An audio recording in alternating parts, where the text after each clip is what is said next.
क्या? ये लड़का मास्टर से ऐसे बात कर रहा है? इसकी इतनी हिम्मत? एक तो मास्टर ने उसकी मदद की और ये उन्हें ठग कह रहा है। कितना घमंडी है। विपिन की बात सुनकर भीड़ भौचक्की रह गई और फिर सभी एक साथ चिल्लाने लगे। इस लड़के का दिमाग खराब तो नहीं था? मास्टर ने एनर्जी और ताकत लगाकर इतना बड़ा खजाना चुनकर दिया और ये उन्हें धोखेबाज और ढोंगी कह रहा था। क्या कहा तुमने? मास्टर को लगा नहीं था कि विपिन उनसे इस लहजे में बात करेगा। दोस्त, क्या तुम्हें मुझसे कोई दिक्कत है? कहीं कोई गलतफहमी तो नहीं होगी? गलतफहमी? तुम्हें अच्छे से पता है कि मैं किस बारे में बात कर रहा हूँ।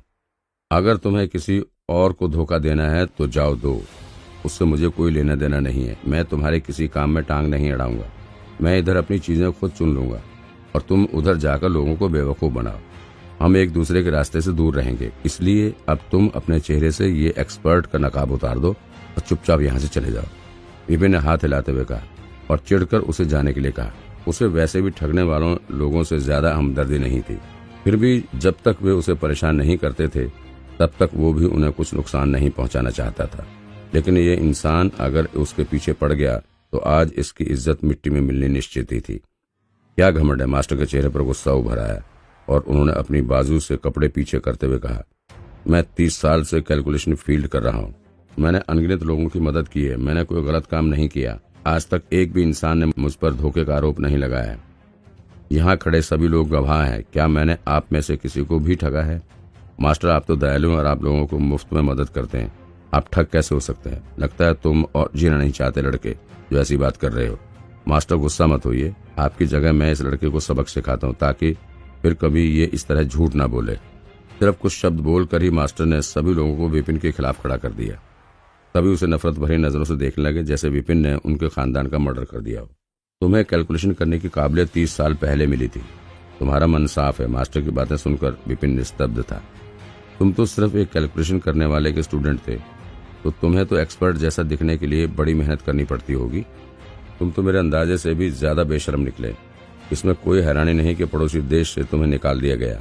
न सिर्फ तुम बेशर्म हो बल्कि तुम हर हालात में खुद को बचा सकते हो। ऐसे इंसान से तो दूर रहने में ही भलाई है।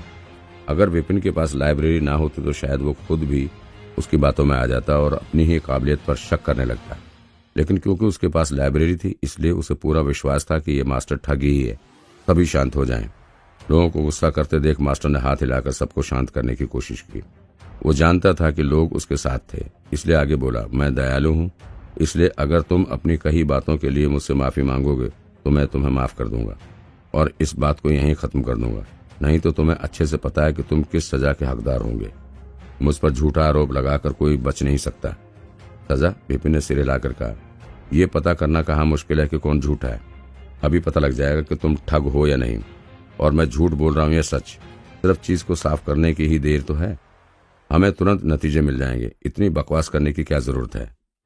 साफ करके? मास्टर को पता था कि विपिन ऐसा ही कुछ बोलेगा, इसलिए उसने भी जवाब दिया, मैंने पहले ही कह दिया था कि मैं आज रात ही राजधानी छोड़कर जाना चाहता हूँ। मैंने जो भी चीजें चुनकर दी थी उन्हें साफ करने में कम से कम 1 दिन तो लग ही जाएंगे। मुझे और भी जरूरी काम करने हैं, इसलिए मैं यहाँ नहीं रुक सकता। अब मेरी बात सुनकर तुम ये कहोगे कि मैं सच सामने आने से पहले ही यहाँ से भाग जाना चाहता हूँ, है ना? अब मास्टर अकड़ कर बोला,